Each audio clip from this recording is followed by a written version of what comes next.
Hola a todos, oremos juntos. Padre Santo, tú que creaste el universo y todo lo que contiene, y que gobiernas toda la historia del mundo bajo tu providencia, te damos gracias por la gran gracia y el amor con que nos salvaste, a nosotros que merecíamos la destrucción eterna, y que en tu gran compasión viniste tú mismo, tomando cuerpo humano, por la sangre que derramaste en la cruz en Gólgota. Pagaste en nuestro lugar el precio de todos nuestros pecados, recibiste en nuestro lugar la maldición y el juicio que nos correspondían, y nos salvaste con la sangre de Jesús. Padre, también te damos gracias porque mientras vivimos en este mundo, el Espíritu Santo nos acompaña, nos cría, nos guía y nos conduce dentro de esta iglesia, que es tu cuerpo, Señor, y porque a través de esta iglesia cumples tu voluntad. En este momento, entre los misioneros que llevan a cuestas el peso del Evangelio y están repartidos por todo el mundo, junto con sus familias, ya son más de 500 personas. Padre Dios, en la obra que ellos realizan de anunciar el Evangelio y establecer iglesias en tierras extranjeras, aunque enfrentan muchas dificultades, tropiezos y oposición, te pedimos que nuestro Señor, el Espíritu Santo, los guíe, los ayude y les añadas fuerza y poder para que puedan avanzar con valentía en la extensión del reino de Dios.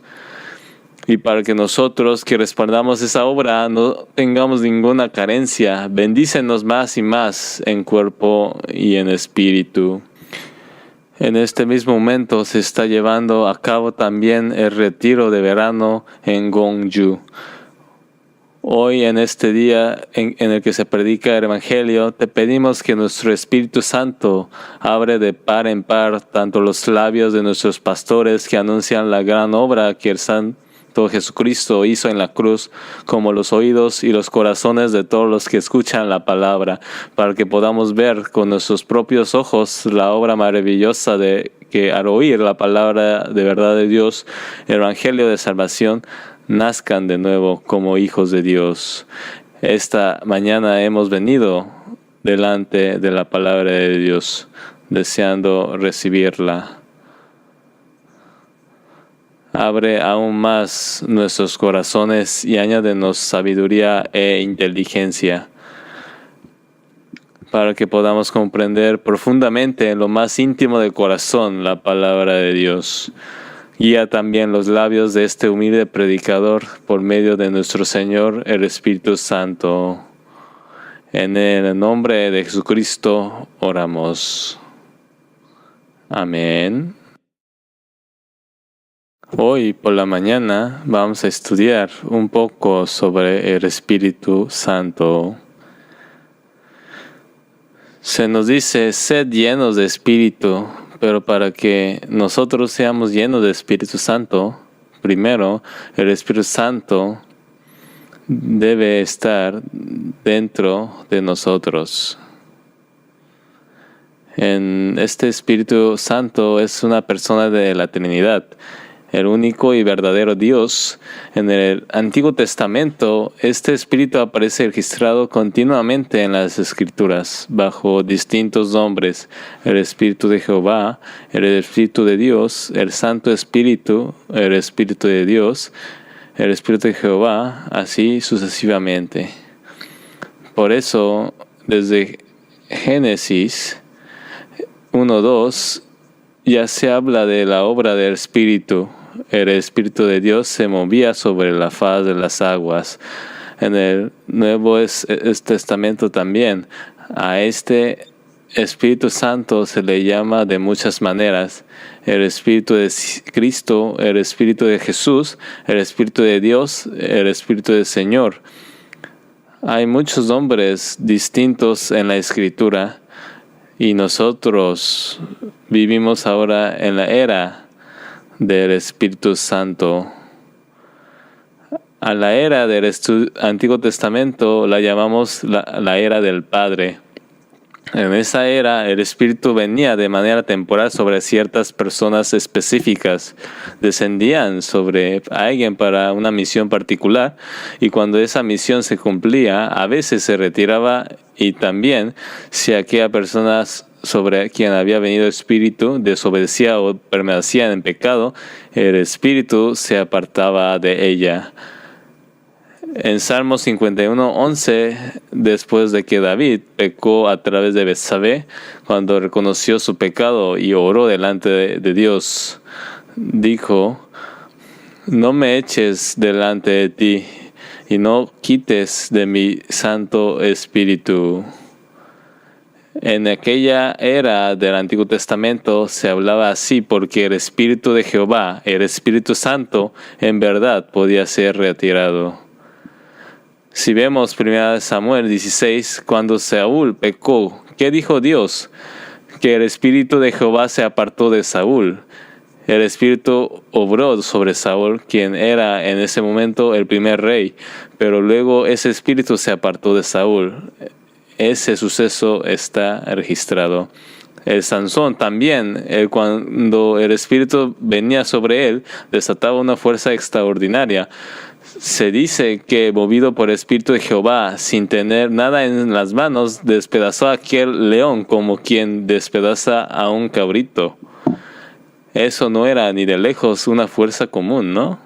Pero Sansón cayó en el fuego de Dalila y terminó revelando el secreto de su fuerza, que él era nazareo y que esa fuerza salía de su cabello. Entonces ella hizo que Sansón se recostara sobre sus rodillas y se durmiera, y mandó rasurarle por completo el cabello. Su fuerza se había ido. Sin saber esto, llegaron los filisteos, y él, pensando: ahora mostraré mi fuerza, se levantó de un salto, pero toda su fuerza había desaparecido. En otras palabras, no se dio cuenta de que Jehová, es decir, el Espíritu Santo, ya se había apartado de él. Así, en el Antiguo Testamento, el Espíritu venía y luego se retiraba cuando la misión terminaba.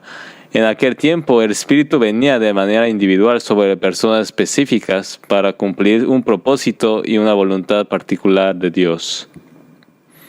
Y luego, en la época de Jesús, a la que llamamos la era del Hijo, durante los cortos 3 años y medio de su ministerio público, Jesús trabajó junto con el Espíritu Santo. Fue llevado por el Espíritu al desierto, ayunó 40 días y fue tentado por el diablo. Se dice que Dios ungió a Jesús con el Espíritu Santo, es decir, con aceite. En realidad, Jesús trabajó junto con el Espíritu Santo, y cuando echaba fuera demonios, decía que si él, por el Espíritu de Dios, echaba fuera a los demonios, entonces el reino de Dios ya había llegado a ellos. Así, con este espíritu y este poder, como quien es ungido con aceite, Dios estaba con Jesús, y Jesús estuvo haciendo el bien. Hizo el bien y sanó a todos los que estaban oprimidos por el demonio, por el diablo. Y eso significa que en el corazón de aquella persona echaba fuera al demonio que la dominaba, y en su lugar entraba el Espíritu Santo, es decir, la palabra de Dios. Y luego, a partir de la era de apostólica, finalmente el Espíritu Santo entra en las personas y obra en ellas. Después del Pentecostés, incluso los apóstoles antes de Pentecostés no podían hacer la obra de Dios. Pero después que en el Espíritu vino en Pentecostés, cuando los apóstoles finalmente anunciaron y predicaron el Evangelio de gracia de Dios, ocurrió una obra verdaderamente asombrosa. Con el poder del Espíritu predicaron el Evangelio y la palabra, y también por el poder del Espíritu la gente escuchaba y entendía, y que sus vidas cambiarán, que sus pensamientos cambiarán, que sus corazones cambiarán, que su manera de vivir cambiará, que su manera de hablar cambiará, y que se convirtieran en personas completamente nuevas. Todo esto por completo fue la obra del Espíritu Santo. Por eso vivimos ahora que en la era del Espíritu Santo, antes de ascender al cielo, Jesús dijo, primero de Hechos 1:8, que cuando el Espíritu Santo viniera sobre ellos, recibieran poder. ¿Qué clase de poder? El poder inmenso que cualquier persona al oír y creer esto pueda pasar del infierno al cielo. Este enorme poder, recibiréis poder y me seréis testigos en Jerusalén, en toda Judea, en Samaria y hasta lo último de la tierra. Esto dijo. Y esto solo se cumple cuando el Espíritu Santo viene en la obra del Espíritu. Ahora mismo la cabeza de esta iglesia es Jesucristo. Y Jesucristo está presente ahora mismo como el Espíritu. Como el Espíritu de Cristo, como el Espíritu de Jesús. En Mateo 28:20, en el último versículo, Jesús dijo, y aquí yo estoy con vosotros todos los días hasta el fin del mundo. ¿Con qué está con nosotros? No con el Jesús que llevaba un cuerpo humano, sino con el Espíritu de Cristo, con el Espíritu de Dios. Y ahora mismo, en este mismo lugar, también está presente. Del Santo Espíritu de aquel Jesús, del Espíritu de Cristo, es de lo que estamos hablando hoy. Tal vez sea justamente hoy, en mi tiempo señalado, cuando el Señor quisiera hacer esto. Con labios débiles e indignos hablo de esto, pero en la era apostólica, como todavía no se había escrito la Escritura, el Espíritu Santo mismo hablaba directamente estas palabras. Así como un espíritu inmundo le habla directamente a un chamán, o como las personas que fueron movidas por el Espíritu de Dios escuchaban directamente la palabra de Dios. En la era apostólica, los apóstoles escuchaban directamente lo que decía el Espíritu Santo. Así, el Espíritu hablaba directamente a personas. Así, el Espíritu hablaba a Felipe. El Espíritu le habló directamente a Felipe. Acércate y júntate a ese carro. Así, cuando el eunuco de Etiopía, después de terminar su adoración en Jerusalén, regresaba por el camino y en el desierto subía a su carruaje para volver a su tierra. El Espíritu Santo mismo le habló directamente a Felipe para que predicara el evangelio a ese etíope. El Espíritu le dijo directamente. Y a Pedro, mientras oraba en la azotea, se le mostró una visión. Dentro de un lienzo aparecían toda clase de animales, peces y aves que en Levítico, en el Antiguo Testamento, estaba prohibido comer, cosas consideradas inmundas. Mátalos y come, vio esta visión. Mientras Pedro pensaba profundamente en esta visión, el Espíritu Santo mismo le habló a Pedro y le dijo que 2 hombres vendrían a buscarlo, que ellos lo llevarían a Cesarea, a la casa de alguien. En Cesarea, ¿quién era?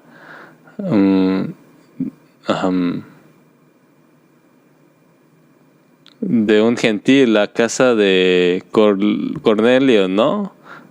Cornelio, ¿verdad? No sé por qué se me encanece tanto la cabeza. Lo llevarían a la casa de Cornelio, ¿y quién le dijo que fuera con ellos? El Espíritu Santo le habló. Levántate pues y desciende y no dudes de ir con ellos, porque yo los he enviado. Así habló el Espíritu Santo. Y cuando comenzó la misión mundial, mientras Bernabé y Pablo predicaban el Evangelio en Antioquía, en Pisidia, el Espíritu habló. Ministrando estos al Señor y ayunando, dijo el Espíritu Santo: apartadme a Bernabé y al Saulo para la obra que los he llamado. En ese momento el Espíritu habló directamente y el Espíritu también indicó la dirección hacia la cual debía anunciarse y predicarse la palabra. Así, cuando quisieron predicar la palabra en Asia, es decir, hacia el lado de Turquía, hacia nosotros, el Espíritu de Jesús no lo permitió. El Espíritu no lo permitió. Y entonces, en una visión, cierto hombre de Filipo le dijo, ven aquí y ayúdanos. Y así, creyendo que el Espíritu les ordenaba anunciar y predicar la palabra hacia ese lado, el Evangelio pasó de Asia a Europa. Ese cambio de dirección también fue la obra del Espíritu Santo. También en la era apostólica, como en ese tiempo aún no se había escrito la Escritura, el Espíritu Santo mismo hablaba directamente a los apóstoles y así los guiaba e instruía. Debe ser algo asombroso. En el registro bíblico aparecen pocos versículos así, muy pocos, pero personalmente pienso que probablemente el Espíritu Santo también instruyó y habló directamente a los demás apóstoles en aquel tiempo. Y desde entonces, en la era del Nuevo Testamento, cuando finalmente se completó la Escritura, en esta época en la que vivimos ahora, el Espíritu obra a través de nosotros. Y esto sucede a través de la evangelización, es decir, al escuchar y predicar la palabra de Dios, por la fe que se recibe al Espíritu Santo, y así el Espíritu obra. Por eso, como dice 1 Corintios 1:21, agradó a Dios salvar por la locura de la predicación a los que creen. Y la multitud de los salvados de esa multitud y dentro de las multitudes de los salvos, Jesucristo está presente como cabeza de la iglesia y como el Espíritu Santo, y Él es quien mueve a toda la iglesia. Y para eso, el primer paso para recibir la plenitud del Espíritu Santo es el sello. Dios, a la persona que oye el Evangelio de salvación y verdaderamente lo cree, la sella y luego entra a morar en ella de inmediato. El sellar del Espíritu Santo y su morada interior suceden en el mismo instante. Y después de esto ya lo dice Dios, pero oír y creer, eso lo hago yo. Es libre albedrío. El que cree no será condenado. El que no cree ya ha sido condenado y será juzgado e irá al infierno. Creer o no creer en ese gran amor y esa gran gracia de Dios, la decisión se le ha confiado a cada persona, a toda humanidad, para que cada uno decida por sí mismo. Se nos dio libre albedrío. Así fue con Adán en el jardín de Edén, comer o no comer. El día que en él comieres, ciertamente morirás. Pero al lado también estaba el fruto del árbol de la vida. Comer el fruto del árbol de la vida daba vida eterna, pero para poder comerlo había que, por libre albedrío, no comer del árbol del conocimiento del bien y del mal. Había una decisión de libre albedrío que había que tomar. De la misma manera, ahora también cuando se anuncia y se predica esta palabra del Evangelio de la gracia de Dios, según decida yo creer esto o no creerlo, es como decir, de verdad, yo no iré a ese infierno, yo creo por completo la palabra de Dios. Cuando Dios habla, dice que el único camino para liberarse de castigo eterno, de aquel infierno eterno, es recibir la salvación por medio de la redención y el perdón de pecados que viene a través de Jesucristo. No hay otro camino.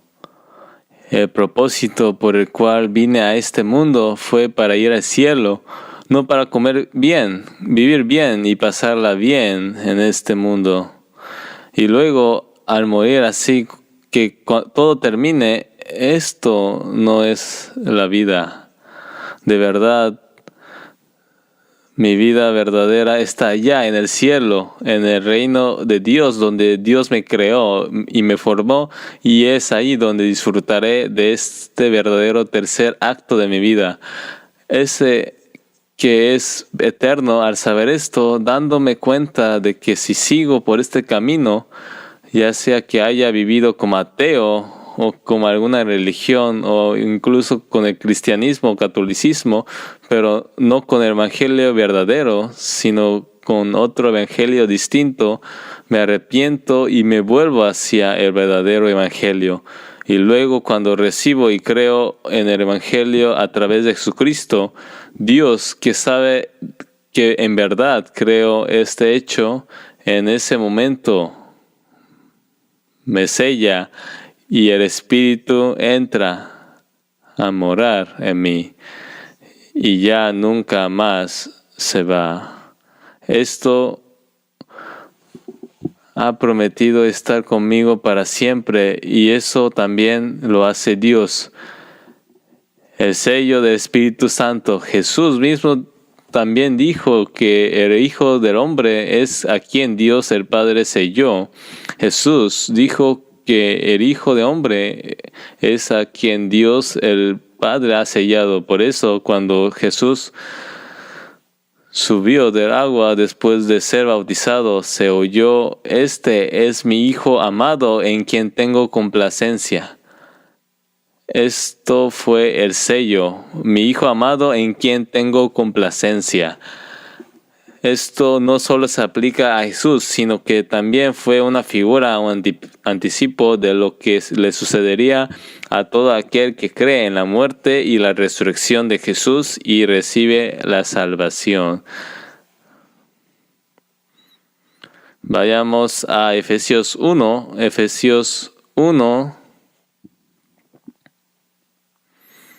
Efesios 1, 13, versículo 13.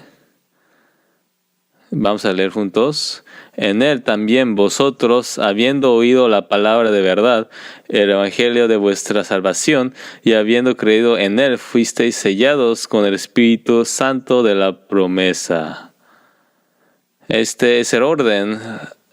La vida eterna es conocer al único Dios verdadero y a Jesucristo, a quien Él ha enviado. Así que al llegar a conocer al único Dios verdadero, Dios es justo, santo, todopoderoso y bueno.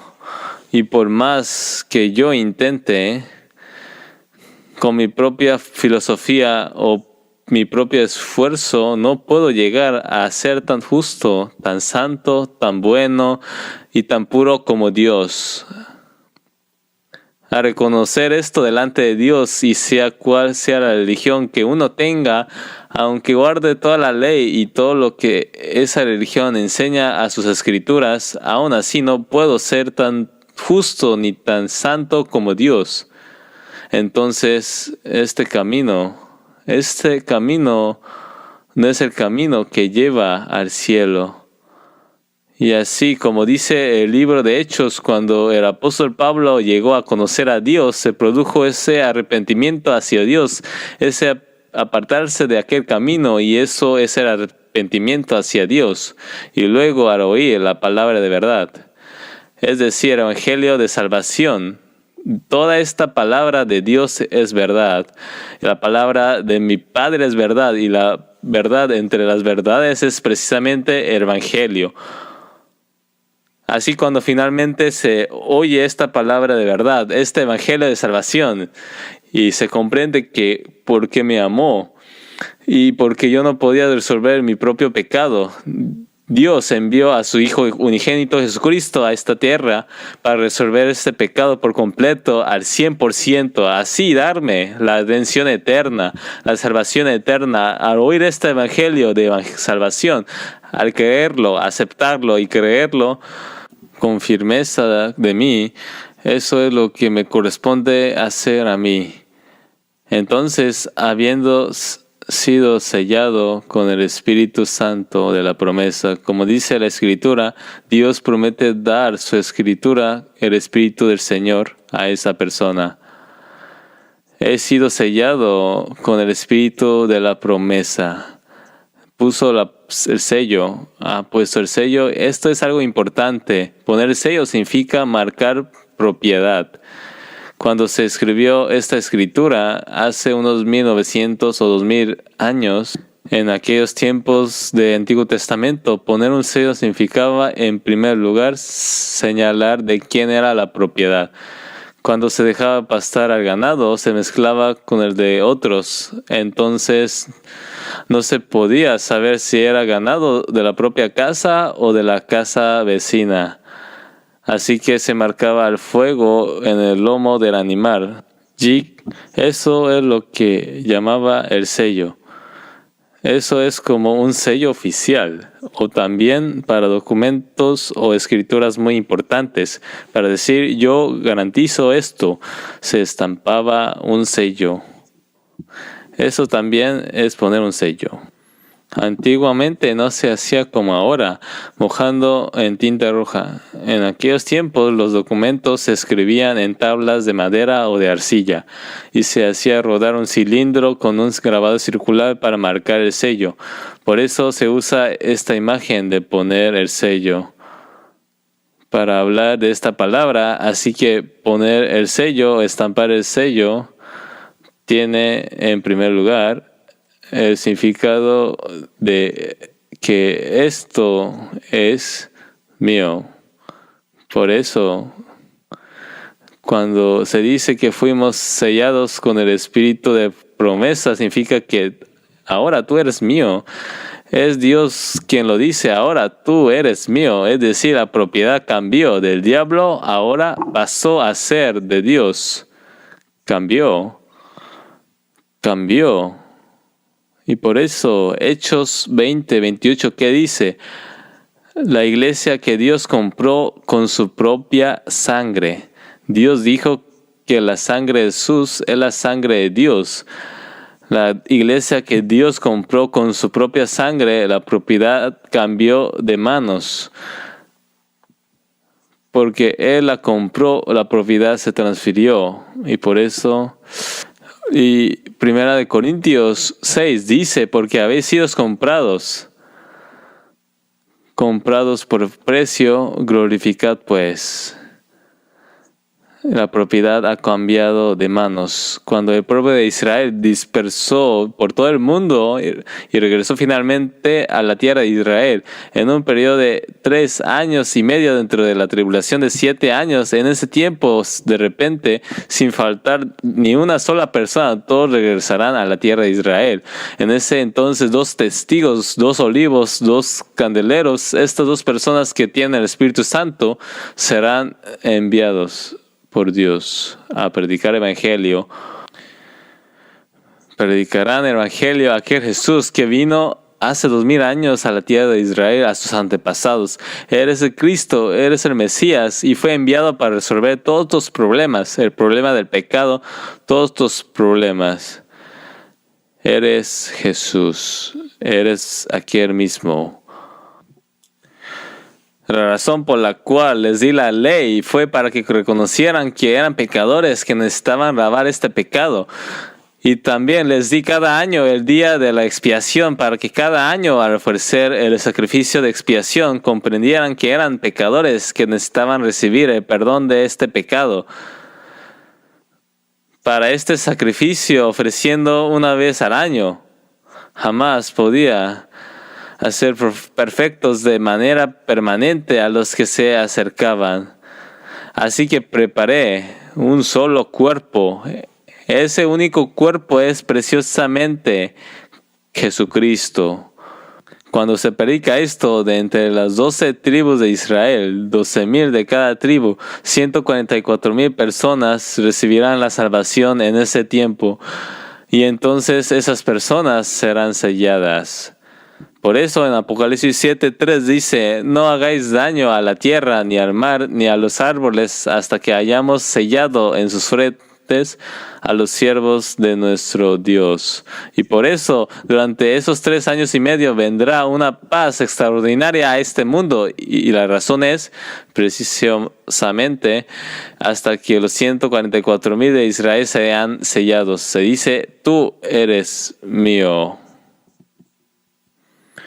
Eso es precisamente el acto de sellar. Y por eso el apóstol Pablo dice que ahora ya no somos nuestros, ya no soy mío. Y por eso, como dice en Romanos 14:8, si vivimos para el Señor, vivimos. Y si morimos para el Señor, morimos. Así pues, sea que vivamos o moramos, ¿qué somos? Del Señor somos. Porque fuimos sellados. Esto no tiene reembolso. Pregúntele a Dios alguna vez, quiero cancelar mi salvación, yo quiero cancelar. Dios jamás lo permitirá. ¿Qué dices? Te va a regañar. Ya sé que es una tontería decir esto, Pero incluso así, Dios jamás cancela nuestra salvación. Por eso esa salvación es una salvación eterna, una salvación eterna. Y si esa salvación es eterna, ¿saben desde cuándo empieza? Mirándolo bien. Dios nos salvó incluso antes de formar a Adán y Eva. Nos escogió antes de la fundación del mundo, antes de la creación. Dios ya conocía por completo toda la historia de este mundo. Así que desde antes de la fundación del mundo, tu salvación, Dios ya la conocía por completo. Y a través de la historia de la humanidad, desde el lado humano, la historia relacionada con la salvación continúa hasta el fin de este mundo. Esta salvación. Por eso después de esta salvación es cuando se pone el sello. Y al sellar se dice: tú eres mío, y también desde mi propia perspectiva, yo soy de Dios. Por eso es el sello, es poner el sello. Y por eso la Escritura dice: fuisteis comprados por precio, así de ahora en adelante no os hagáis esclavos de los hombres. No os hagáis esclavos de otras personas, no os hagáis esclavos de otras personas. En 1 Corintios 7:23 es una palabra importante. Ahora bien, alguien podría tomar esta palabra al revés. Cualquiera de vosotros que quiera hacerse grande deberá ser siervo de todos. Dice que todos deben ser siervos. Pero, ¿qué está diciendo? Lo que hace un siervo es servir.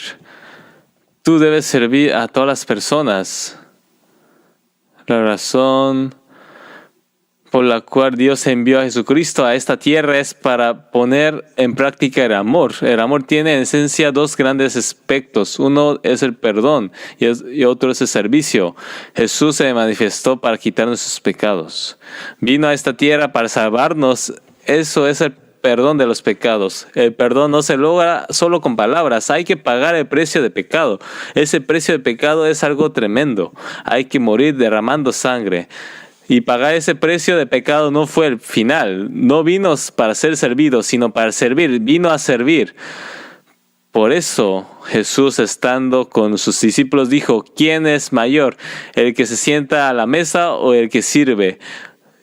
Porque ¿cuál es mayor? ¿El que se sienta a la mesa o el que sirve? O al que se siente a la mesa. Mas yo estoy entre vosotros como el que sirve. Jesús, entre sus discípulos, no era el que se sentaba a la mesa, sino que estaba entre ellos como quien les servía agua y los atendía. Y más aún, para dar ejemplo de este servicio, hizo lo que hizo un siervo. Trajo agua en una vasija y ató una toalla a la cintura. Y lavó los pies de los 12 discípulos, de todos ellos. ¿Le habrá lavado también los pies de Judas Iscariote o no? Por supuesto que sí. Después de servir así a todos ellos, dijo: de ahora en adelante os doy nuevo mandamiento. Ameos los unos a otros. Así dice en Juan 13:34, una palabra sumamente importante. Un mandamiento nuevo os doy, que améis unos a otros. ¿Hasta cuánto tenemos que amarnos? Como yo os he amado, así también amaos los unos a otros. Ese es el criterio. Así como yo tomé sobre mí todos vuestros pecados y los perdoné por completo, así también dentro de la iglesia ustedes deben perdonarlo todo entre sí, y no solo perdonar, sino también servir los unos a otros. Que todos sean siervos de todos. Eso está diciendo. Por eso dice: cualquiera de vosotros que quiera ser primero. Cualquiera que quiera ser primero deberá ser siervo de todos. Vayan a esta iglesia, vayan al cielo, vayan delante de Dios. ¿Quién es el más grande dentro de la iglesia? Aquel que, sin decir nada, en un lugar donde nadie ve, sirve a los hermanos y hermanas. Al llegar al cielo, esa es la persona más grande. Así vivió aquella persona dentro de la iglesia. Eso será lo que sintamos entonces. Ahora mismo no lo sabemos bien. Esa persona es la grande, por eso cualquiera de vosotros que quiera ser primero deberá ser el siervo de todos. ¿Quién es el grande? ¿Es grande el que corrige a otro diciendo, hiciste mal porque hiciste eso? No. El que toma sobre sí todo ese pecado, como Jesús que murió en la cruz, el que asume ese precio de pecado, el que muere a sí mismo, el que perdona el pecado. Esa persona es la grande. Por eso la iglesia se vuelve muy sola. Porque en la iglesia donde hay demasiadas personas que se creen importantes, cada uno alzando la voz para decir, yo soy el que sabe, que se convierte esta iglesia, se convierte completo un mercado. Esta iglesia debe ser un lugar tranquilo. ¿Por qué es tranquilo? ¿Porque no hay nada que decir? No. Es porque cada uno piensa, yo soy agradecido y muere por sí mismo. Ustedes han estado en el lugar de retiro. ¿Alguna vez oyeron a alguien levantar la voz? Está en silencio. ¿Cómo es posible que 10,000 personas reunidas ahí, escuchando juntas la palabra, viviendo en comunidad, están tan calladas? ¿Por qué será? Porque ahí se practica el amor de Dios. ¿No es acaso perdonar y servir? Y aquí también es exactamente lo mismo.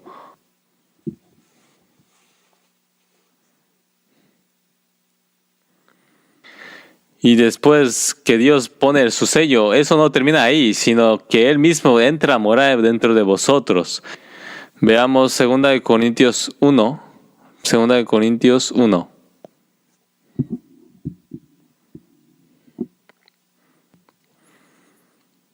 Voy a leer los versículos 21 a 22, capítulo 1,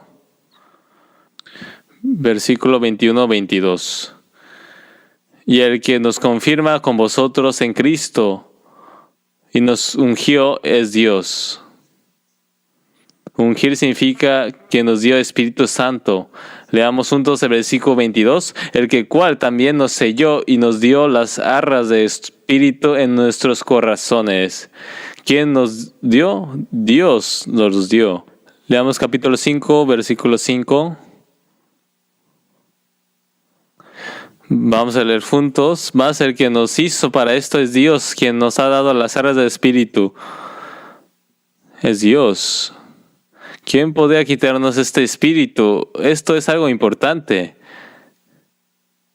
Así es. Esto es el sello de Espíritu Santo.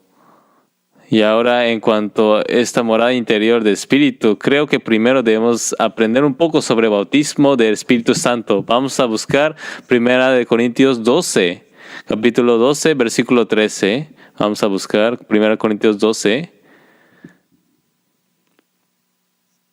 versículo 13. 1 Corintios 12, 13. Porque por un solo espíritu fuimos todos bautizados en un cuerpo, sea judíos, griegos, sea siervos o libres. Vamos a leer juntos. Y a todos se nos dio a beber de un mismo espíritu. Fuera judío, fuera griego, fuera blanco, fuera negro, fuera judío o griego. Todos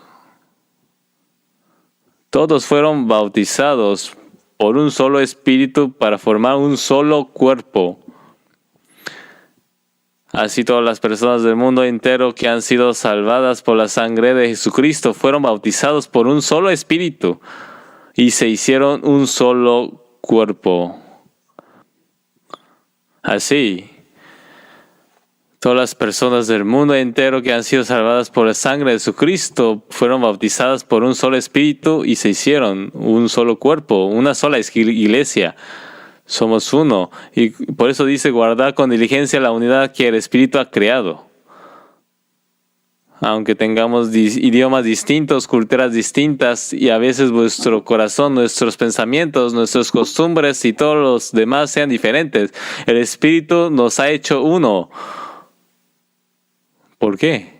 Porque fuimos bautizados por un solo espíritu. El bautismo que Juan el Bautista daba en el río Jordán se llama el bautismo de arrepentimiento. Pero este bautismo del Espíritu Santo, este bautismo por el Espíritu de Dios, es un bautismo que nos hace vivir con una nueva vida. Veamos Marcos 1:8. Marcos 1:8. Marcos capítulo 1, versículo 8.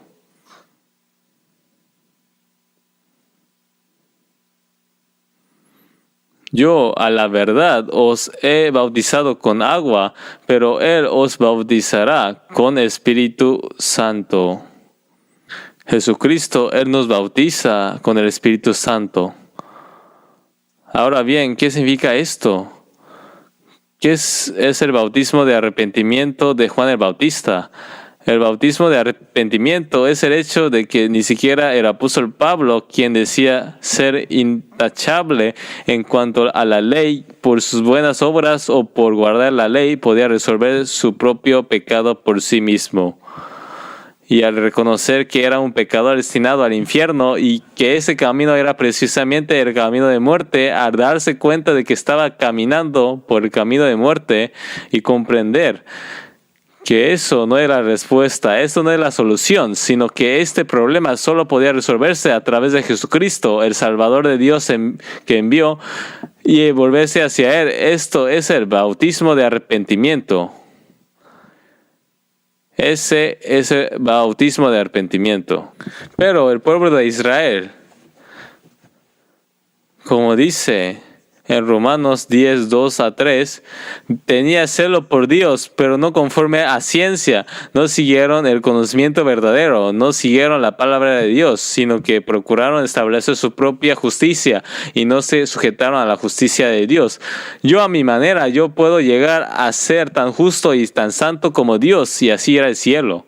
Pero Dios dice que no es posible, y persistir obstinadamente a esa idea acababa siendo una forma de resistir la palabra de Dios.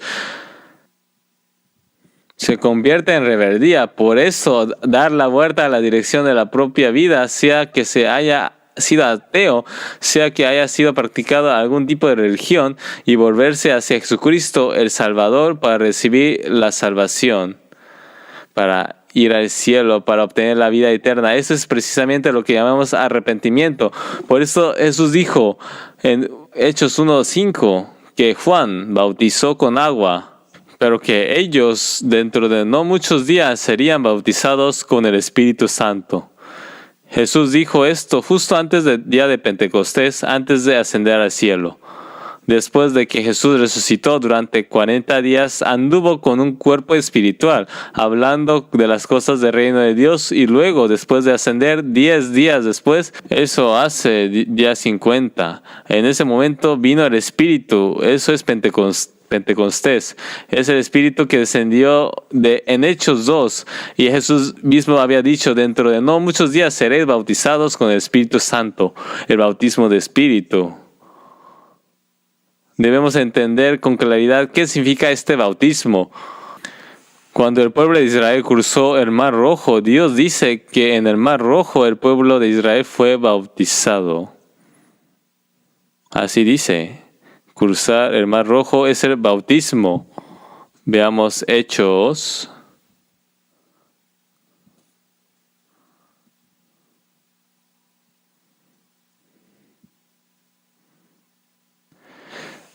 Primero busquemos Éxodo capítulo 8, versículo 1.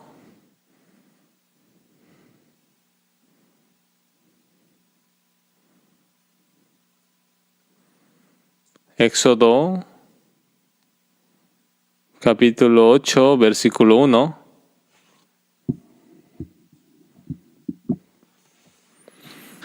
Leamos juntos. Y Jehová dijo a Moisés: entra a la presencia de Faraón y dile: Jehová ha dicho así: deja ir a mi pueblo para que me sirva. Que me sirva. Mientras estaban en la tierra de Egipto, el rey de este mundo es Faraón. Servían al rey de Egipto. Ahí no podían servir a Dios. Así que debían salir del dominio de Faraón. Y ese camino para salir era el Mar Rojo. Así que salieron cruzando el Mar Rojo, y esa misma palabra que está en 1 Corintios, vamos a buscarla. Vamos a buscar 1 Corintios, capítulo 10. 1 Corintios 10, versículo 1.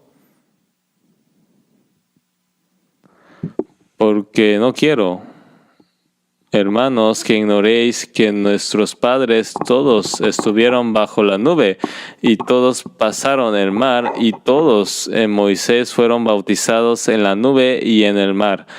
Y todos comieron el mismo alimento espiritual, y todos bebieron la misma bebida espiritual, porque bebían de la roca espiritual que los seguía, y la roca era Cristo. Decir que bebieron una bebida espiritual. Esta roca es una piedra. De una piedra no puede salir agua. Pero cuando golpearon la roca, la piedra se partió y de ahí salió agua viva. Así que ocurrió algo que ni siquiera podía suceder. Bebieron de Jesucristo, bebieron esa bebida espiritual, y luego también aquel alimento espiritual, esa comida que era el maná. Si así lo hicieron, para poder hacer esto, antes fueron bautizados en la nube y en el mar. Ese mar es precisamente el Mar Rojo. Fueron bautizados en el Mar Rojo. Eso significa que ahora salieron de aquel lugar llamado Egipto y se trasladaron a un lugar, a un sitio donde ahora podían servir a Dios. Movió a ese lugar. Eso es el bautismo. Dicho de otro modo, aquella persona que servía a Egipto ahora muere en el Mar Rojo y nace de nuevo como una persona nueva que sirve a Dios. A eso se le llama bautismo. Se llama bautismo al hecho de haber atravesado ese proceso, y por eso después de recibir la salvación nosotros recibimos el bautismo, ese servicio de bautismo. Esto es la muerte de Jesucristo, es mi muerte, resurrección es mi resurrección. Mi bautismo es la ceremonia en la que reconocemos y declararemos públicamente que unidos a la muerte y resurrección de Jesucristo, nuestra vida ha cambiado, pasando de una vida que se sirve a sí misma y al mundo, una vida que me entrego al plan y a la voluntad de Dios. Es exactamente igual que una boda.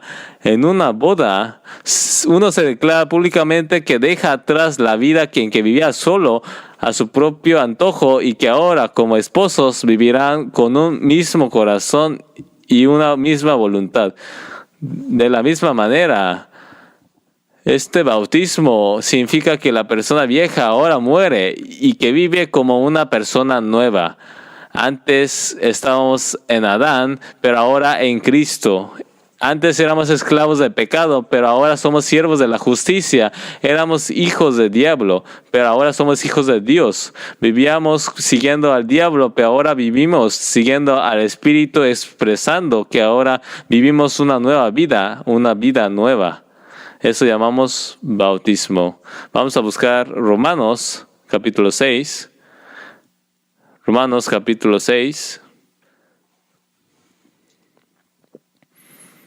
Romanos capítulo 6, versículo 3 al 5, capítulo 6, Romanos, de 3 a 5. ¿O no sabéis que todos los que hemos sido bautizados en Cristo Jesús, hemos sido bautizados en su muerte? Porque somos sepultados juntamente con Él para muerte por el bautismo, a fin de que como Cristo resucitó de los muertos por la gloria del Padre, así también nosotros andemos en vida nueva. Vamos a leer versículo 5 juntos. Porque si fuimos planteados juntamente con Él en la semejanza de su muerte, así también lo seremos en la de su resurrección. Este bautismo explica la muerte y la resurrección de Jesucristo. Jesús fue y se bautizó en el Jordán con Juan Bautista. Pero después de ser bautizado, Jesús dijo algo extraño. En Marcos 10:38, podéis beber del vaso que yo bebo o ser bautizados con el bautismo con que yo soy bautizado. Pero si ya había sido bautizado por Juan, ¿acaso había otro bautismo más que él debía recibir? Veamos Lucas 12:50, San Lucas 12:50. San Lucas capítulo 12, versículo 50.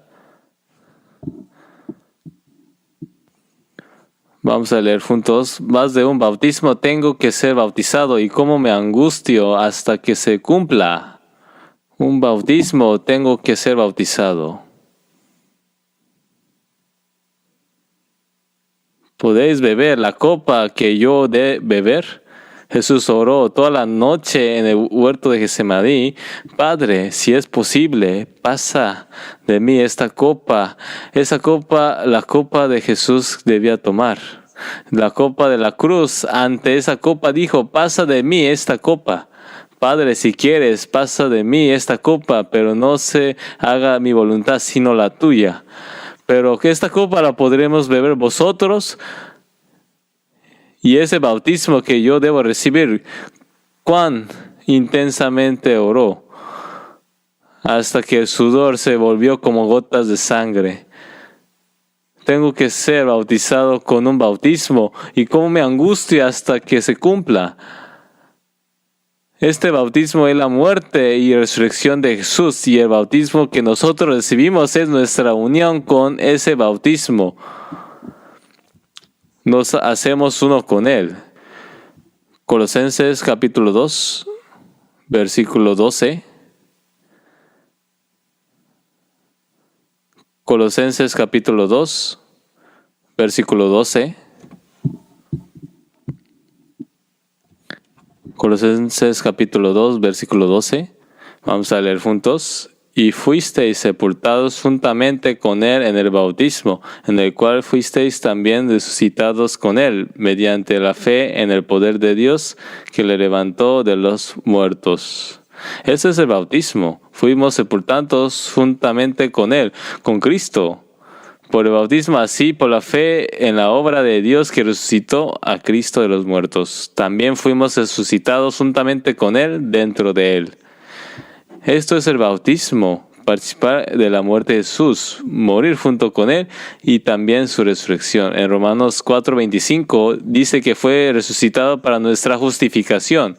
Resucitó para que ahora podamos vivir una nueva vida justa como personas justas. Y por eso en Gálatas 2:20 que mencionamos hace un momento, con Cristo estoy juntamente crucificado. Con Cristo estoy juntamente crucificado, así que ya no vivo yo, sino que Cristo vive en mí. Vivo unido a Cristo, junto con Cristo. Esto es el bautismo del Espíritu Santo. Es la obra del Espíritu, el Espíritu que obra a través de nosotros. Si esto no tuviera nada que ver conmigo, entonces, como dice en 2 Corintios 13:5, examinaos a vosotros mismos si estáis en la fe, probaos a vosotros mismos. ¿No sabéis que Jesucristo está en vosotros? Y ese Jesucristo es precisamente el Espíritu Santo. ¿No sabéis que el Espíritu Santo está en vosotros? Solo quien ha recibido este bautismo del Espíritu tiene esto dentro de sí. Eso está dentro de la fe. Por la fe hemos recibido la salvación. Por esa fe hemos recibido vida eterna y por la fe vamos al cielo. Y si así es, ese hecho que Jesús ya completó, recibirlo por la fe sencillamente se hace mío. Antes de recibir la salvación, servíamos al príncipe de este mundo, al diablo, y vivíamos así. No importa qué religión hemos tenido, todos vivían sirviendo al diablo. Los judíos creían en Dios, pero como dice Jesús en Juan 8:44, vuestro padre es el diablo. En San Juan 8:44 dice, vosotros sois de vuestro padre al diablo. Ellos decían que creían en Dios, pero a los ojos de Dios ellos servían al diablo.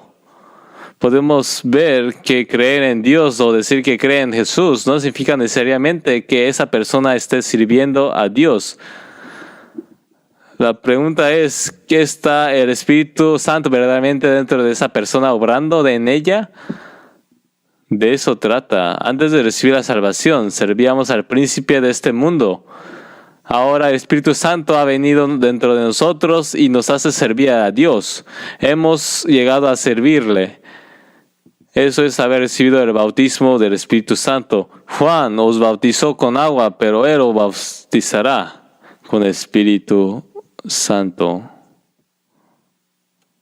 Antes de la salvación, en este corazón, tu diablo dominaba tu corazón, tus pensamientos y tu conducta.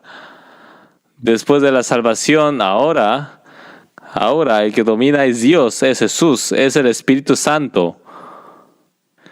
¿No es así? En Efesios 2:2 dice, en los cuales anduvisteis en el otro tiempo, siguiendo la corriente de este mundo, conforme al príncipe de la potestad de aire, el espíritu que ahora opera en los hijos de desobediencia.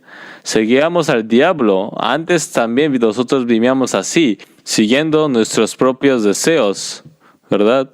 Y por eso, haciendo la voluntad de la carne, de los pensamientos, éramos igual que los demás. Por naturaleza hijos de ira, pero después de recibir la salvación, ahora nuestra situación es distinta. Es cierto, ¿verdad? Y por eso Jesús vino, expulsó de mi corazón a este príncipe del mundo, a este diablo que me dominaba, y en su lugar puso su sello. Esto es mío, diablo, no lo toques, esto es mío. Puso el sello y ahora vive dentro de mí. Por eso, en Hechos 10, versículo 38, dice que Dios ungió a Jesús con el Espíritu Santo y con poder, y que Él anduvo haciendo el bien y sanando a todos los oprimidos por el diablo. Sanó a todos los oprimidos por el diablo. Esto es el bautismo del Espíritu Santo. Ahora la persona vieja muere por completo y renace como una persona nueva, porque Dios estaba con él. Entonces, ¿qué fue lo que Jesús vino a hacer?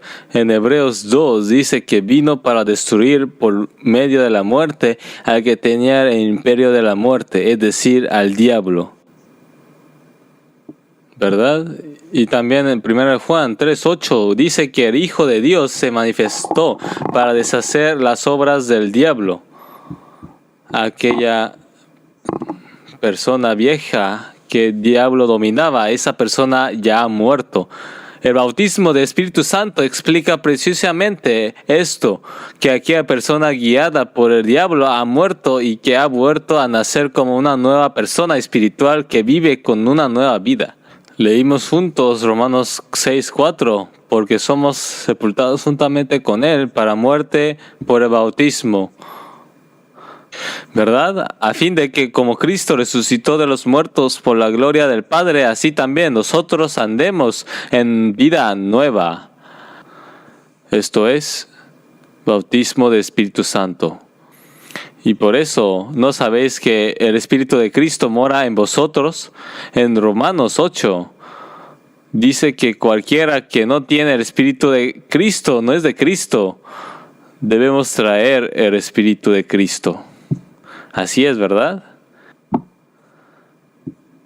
Si de verdad es así, ¿me dan 3 aplausos? Así es. Jesús dijo en San Juan capítulo 3, si alguno no naciere de agua y del Espíritu, no puede entrar en el reino de Dios.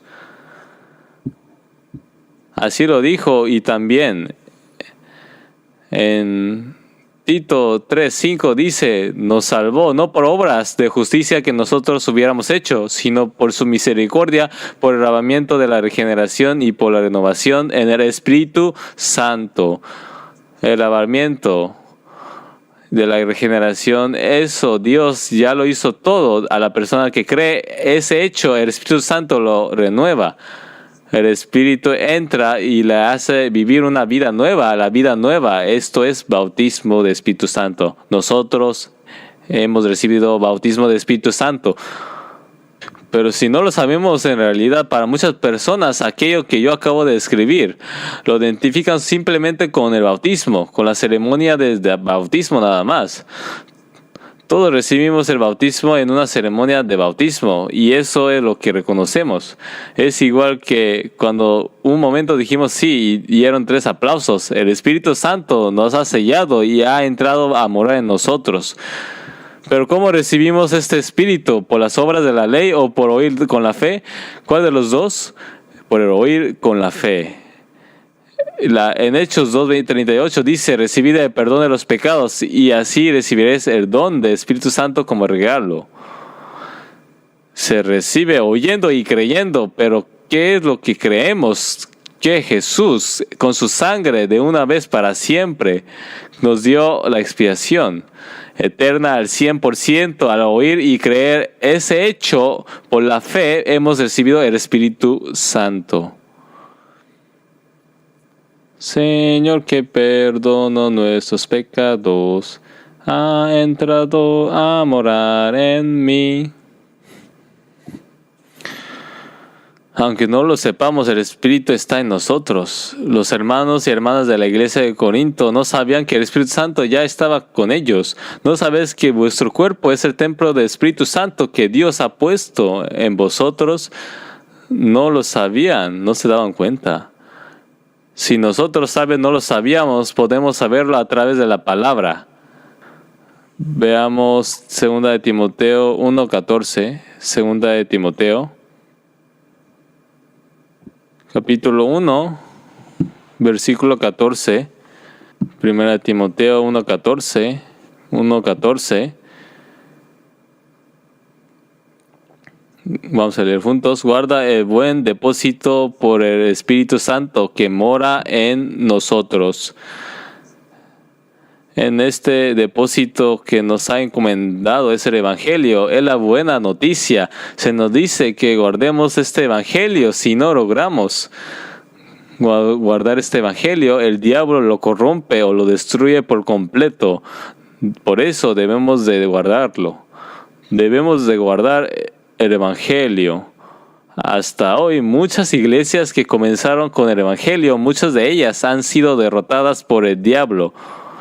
¿Cuántas iglesias hay que comenzaron predicando el Evangelio y que ahora, habiendo perdido el Evangelio, solo quedan de la forma vacía? Debemos guardar esta cosa hermosa, debemos guardarla.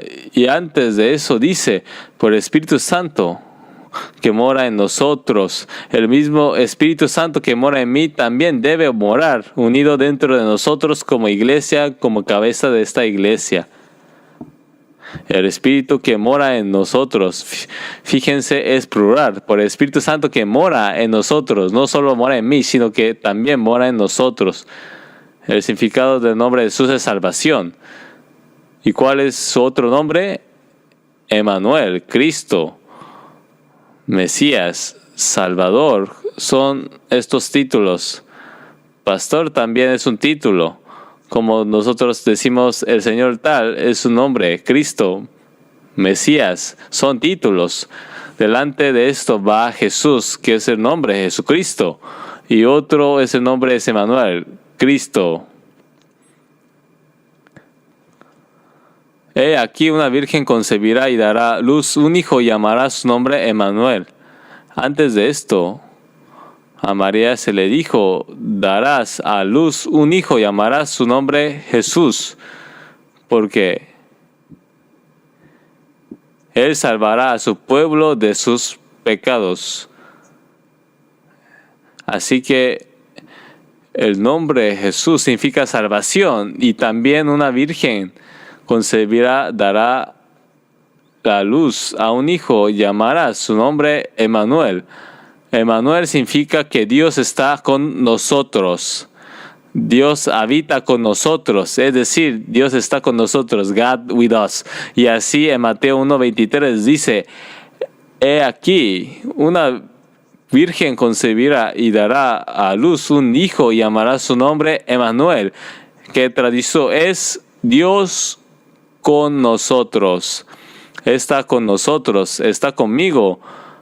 En Juan 14:16 dice que estará con nosotros para siempre. Este espíritu que recibimos cuando fuimos salvos, este espíritu que mora en nosotros, nunca jamás sale de nosotros, ni siquiera hasta el reino eterno.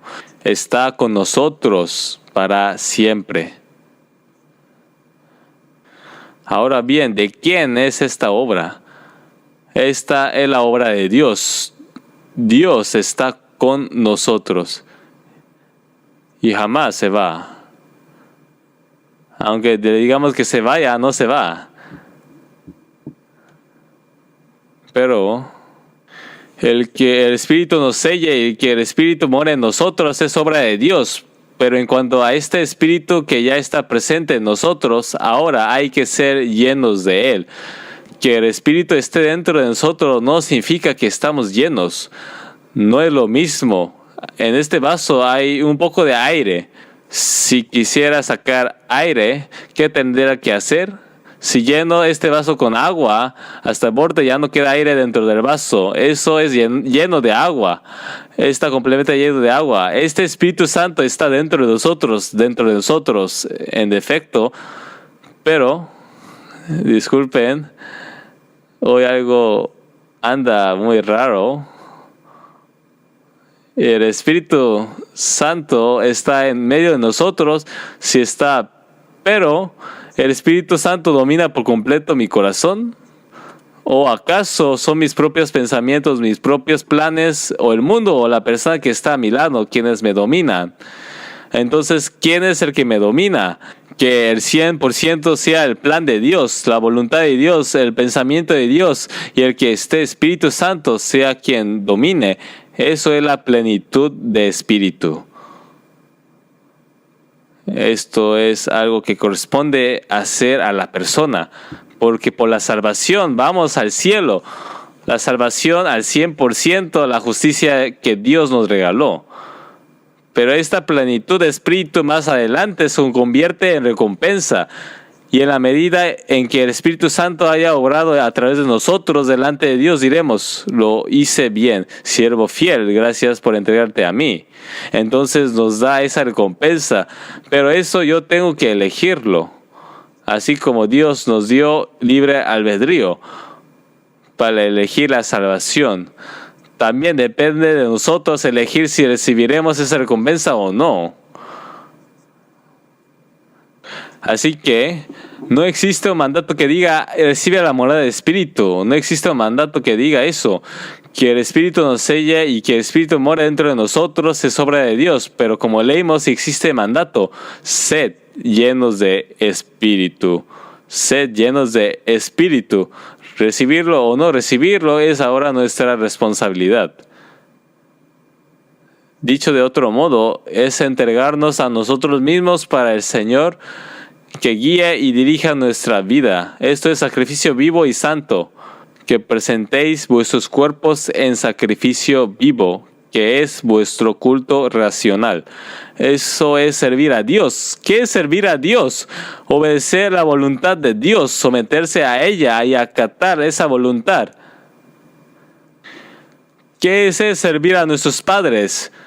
Es la voluntad de nuestros padres, el pensamiento de nuestros padres, la palabra de nuestros padres. Recibir esa palabra, respetarla y actuar y cumplir conforme a ella. Eso es servir a nuestros padres.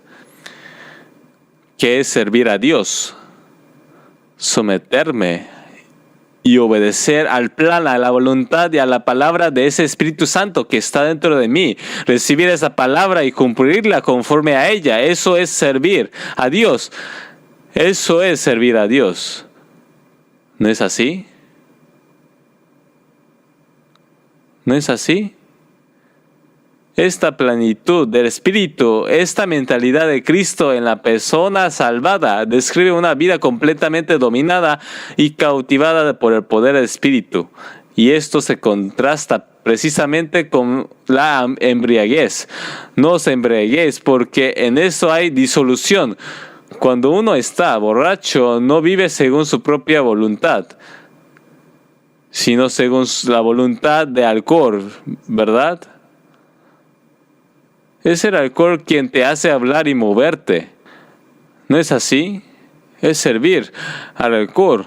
Por eso no os embriaguéis, porque en eso hay disolución, sino en cambio, sed llenos de Espíritu Santo.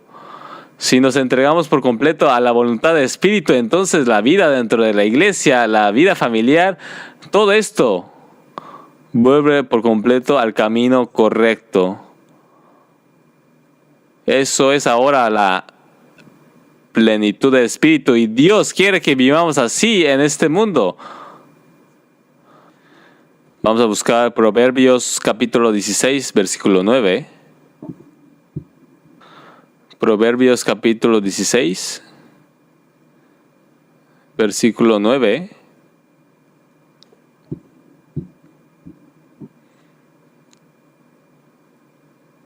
Lo leímos juntos. El corazón del hombre traza su rumbo, pero Jehová dirige sus pasos. Esto es la plenitud del Espíritu.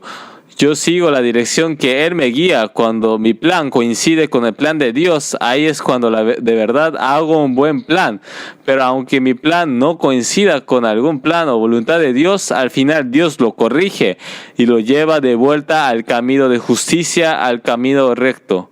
El corazón del hombre traza su rumbo, pero Jehová dirige sus pasos. Leamos también juntos el versículo 3. Versículo 3. Encomienda a Jehová tus obras, y tus pensamientos serán afirmados. Y así se cumplirán lo que emprendas. Lo entregamos a Él. El salmista dice: encomienda a Jehová tu camino, confía en Él y Él lo hará. Y esto es la verdad. Esto es la plenitud del Espíritu. Salmos 37, 5. Salmos capítulo 37. Vamos a ir. Salmos capítulo 37, versículo 5. Versículo 5.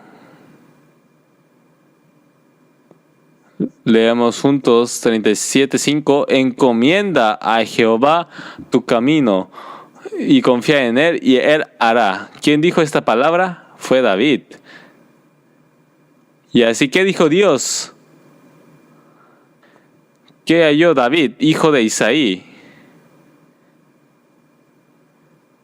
Un hombre conforme a su corazón. He hallado a David, hijo de Isaí, varón conforme a mi corazón. Un corazón conforme al corazón de Dios. Un corazón igual al corazón de Dios. ¿Qué es eso? Es seguir esa guía cuando Dios nos conduce hacia el camino correcto. Entregárselo todo a Él. Encomienda tu camino a Jehová. Por eso el cristiano, para llevar una vida de fe correcta, debe ser lleno de Espíritu Santo.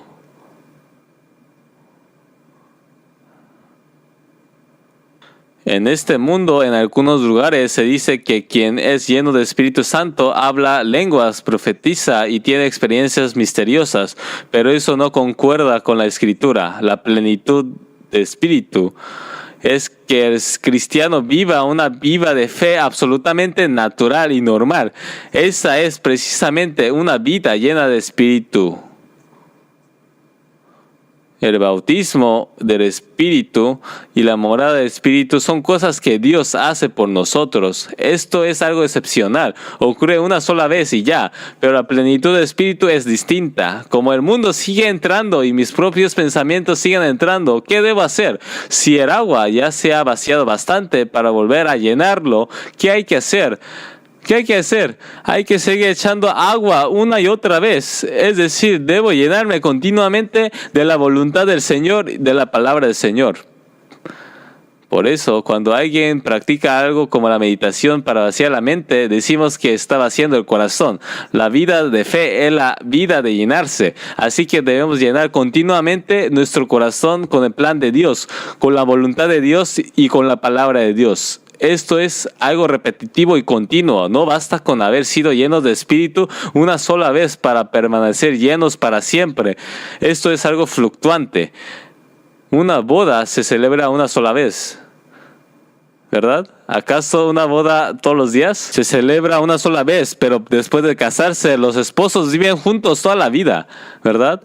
La morada de espíritu ocurre una sola vez, pero la vida guiada por el espíritu se vive toda la vida.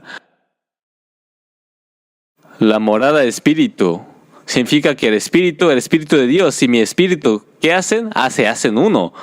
Por eso, 1 Corintios 6:17 dice, el que se une al Señor, un espíritu es con Él. El Espíritu vino, lo sella y mora en nosotros. Pero que el Espíritu venga ahora como mi dueño y viva dentro de mí, eso es de por vida. Vivir dominando y gobernando por completo en mi vida, ese es el gran castillo y gran fundamento de vida de fe. Vivir esta vida guiado por Espíritu y lleno de Espíritu es algo que yo debo de elegir. Eso debo decidirlo yo. Debo leer la Biblia y por eso la leo. Debo ir a clase, por eso voy. Decido evangelizar y por eso evangelizo. Eso es precisamente seguir llenando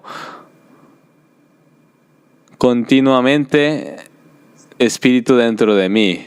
Eso es plenitud de espíritu. Eso me corresponde hacer a mí. Y en la medida que lo haga, recibiré la recompensa delante del Señor. Compararemos el bautismo de espíritu y la morada de espíritu con un automóvil. Con mi vida como si fuera un auto. El espíritu se ha subido a mi auto. Pero ¿qué es la plenitud de espíritu? Es entregarle el volante al espíritu. Eso es la plenitud de espíritu.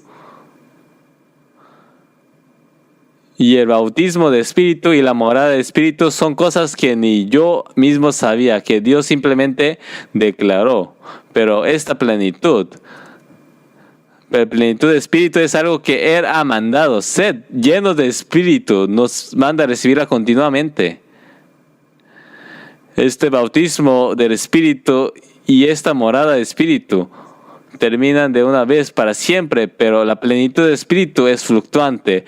Según como yo sea, el grado de esto varía. Incluso podemos llegar a perder la plenitud de espíritu cuando la carne llega a dominarnos por completo, o cuando el mundo entra por completo, nos volveremos personas del mundo. En ese caso, eso es perder la plenitud de espíritu. Pero ¿significa que el espíritu ya no está dentro de mí? No, sigue estando. Así que, ¿cuándo debe entristecerse el Espíritu Santo?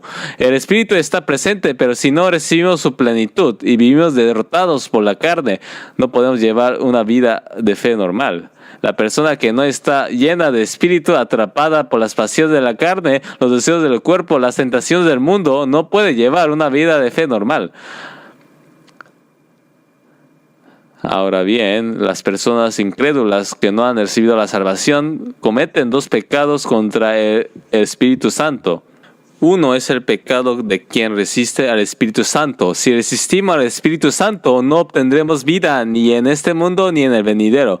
Resistir al Espíritu Santo es esto. El Espíritu Santo muestra muchas evidencias y da muchas oportunidades para creer. Pero hasta el final, la persona se la rechaza y no la acepta. Esto es pecado de resistir el Espíritu Santo. Pero hay un pecado más grave todavía. Entre los incrédulos es el pecado de blasfemar contra el Espíritu Santo. Blasfemar contra el Espíritu Santo es estorbar y oponerse incluso a la predicación del Evangelio. Es el pecado de blasfemar contra el Espíritu Santo. Todos los pecados y blasfemias del hombre pueden ser perdonados, pero el pecado de blasfemar contra el Espíritu Santo no puede ser perdonado. Esta persona no solo lo cree, sino que además se opone a que otros crean, ataca la obra de predicar el Evangelio y hace todo tipo de cosas contra ella. Este pecado de blasfemar contra Espíritu Santo ni siquiera puede comparar con ningún pecado moral. Este pecado lleva a personas al infierno y eso jamás recibirán vida eterna. Busquemos San Marcos 3, 29. San Marcos capítulo 3, versículo 29.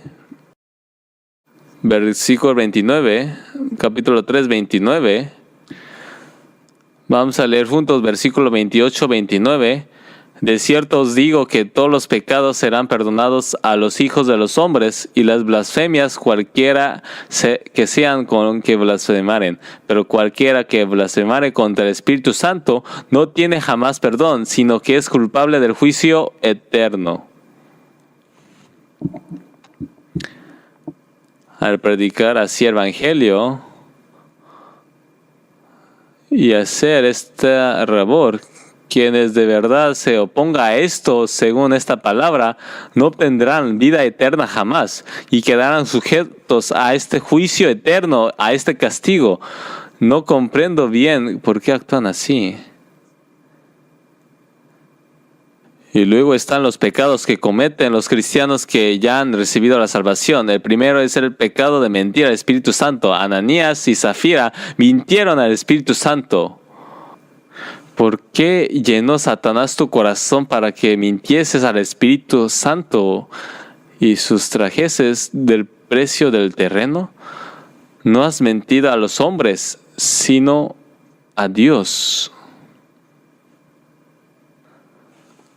Este es el pecado de no vivir la vida de fe con total honestidad, sino sucumbir a los deseos de la carne y dejar arrastrar por las tentaciones del mundo. Este es el pecado de mentir al Espíritu Santo. En ese caso, ¿puede Satanás obrar incluso dentro de una persona que ha recibido la salvación? ¿Puede o no puede? A Ananías se le dijo: Ananías, ¿por qué llenó Satanás tu corazón? Eso no es un estado de plenitud de espíritu. Estaba completamente vacío de eso. El Espíritu estaba presente, pero él mintió al Espíritu Santo. Debemos saber que existe este pecado de mentir al Espíritu Santo. El segundo es el pecado de contristar al Espíritu. No contristéis al Espíritu Santo de Dios. No contristéis al Espíritu Santo de Dios. ¿Qué es lo que contrista al Espíritu Santo? Cuando vivimos en pecado, el Espíritu se contrista. No es el que el Espíritu se vaya. Cuando un hijo sigue causando problemas en este mundo, cometiendo pecados, actuando así y una vez, ¿acaso no se entristecen los padres? Por favor, ya no hagas eso más. De la misma manera, el pecado que contrista a Dios es vivir habitando en el pecado. Eso es el pecado que contrista el Espíritu Santo. Vivir según la carne o vivir según el mundo. Y el tercero es el pecado de apagar el Espíritu. En 1 Tesalonicenses 5 dice: no apaguéis al Espíritu. El Espíritu quiere hacer algo y lo sabemos. Pero simplemente decimos: no lo voy a hacer. No lo hago. Y sí, sencillamente ignoramos por completo la voluntad y los deseos del Espíritu Santo. Así decir, no. Así decir, no apaguéis al Espíritu. En inglés se traduce como don't put off. No lo extingáis el fuego del Espíritu Santo. El Espíritu Santo está intentando encender este fuego y justo ahí le echamos agua fría encima. Eso es el pecado de apagar al Espíritu. ¿Por qué sucede esto? Porque estamos llenos de la carne, llenos del mundo. Ignoramos aquello que el Espíritu quiere que hagamos. No queremos el sufrimiento, no queremos sacrificio. Por ejemplo, en la obra de construir la iglesia, el Espíritu Santo nos enseña y nos hace saber, según nuestras propias circunstancias y posibilidades, hasta qué punto deberíamos en conciencia contribuir. Si hacemos eso, entonces estamos llenos de espíritu. Pero si decimos que no,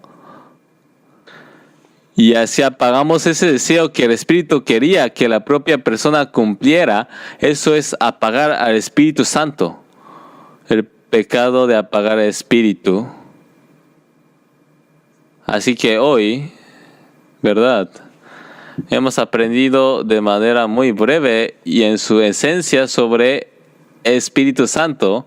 Ya en la era del Antiguo Testamento, el Espíritu de Dios se movía. Este Espíritu Santo también estuvo presente cuando se creó el universo y todo lo que hay en él. Y en todas estas obras, el Dios de Trinidad ya obraba junto en la era del Antiguo Testamento, y también, por supuesto, estuvo presente en la era del Hijo, cuando el Padre está conmigo. Y el Espíritu también estuvo presente, y ahora mismo, en esta era del Espíritu Santo, está con nosotros, está conmigo. Y para esto nos ha sellado, ha entrado a morar en nosotros, y nos dice, sed llenos de Espíritu. Eso es algo que nosotros debemos decidir y resolver. Entregarnos a nosotros mismos al Espíritu Santo como sacrificio vivo y santo. Por eso, sed llenos de Espíritu. Sí, vamos a orar. Padre Dios, gracias.